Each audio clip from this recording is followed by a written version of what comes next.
तर्जुमान नून league Maryam Aurangzeb का कहना है कि शहबाज शरीफ के बुग़्ज़ और हसद में इमरान खान दिमागी मरीज बन चुके हैं। इमरान बुज़दार बरादरान अवाम को कुछ देने नहीं, अवाम का आटा, चीनी, बिजली, दवाई, गैस लूटने आई हैं।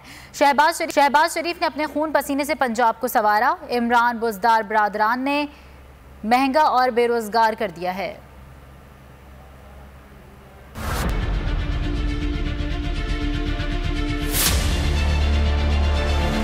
शहबाज शरीफ के बुग़्ज़ और हसद में इमरान खान दिमागी मरीज बन चुके हैं। शहबाज शरीफ ने अपने खून पसीने से पंजाब को संवारा।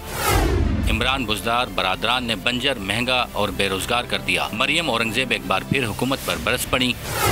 तर्जुमान नून लीग का कहना था शहबाज शरीफ के खिलाफ हर झूठा इल्ज़ाम लगाया गया, दो दफ़ा गिरफ्तार किया, तमाम इंक्वायरीज हो चुकी। पहले नेब नियाजी गठजोड़ को इस्तेमाल किया, फिर वही केस FIA के हवाले कर दिए गए। शहबाज शरीफ के बनाए गए हर मुंसूबे को कंगाला गया। घर के हर फर्द का एहतिसाब हो चुका, मगर करप्शन साबित नहीं हो सकी।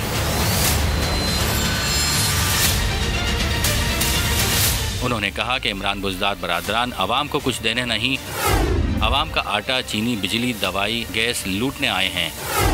सिर्फ 3 साल में 225 अरब आटा, 500 अरब चीनी, 550 अरब दवाई और अरबों की बिजली और गैस चोरी का जवाब दें। सब्सक्राइब करें और बेल दबाएं ताकि कोई खबर रह न जाए।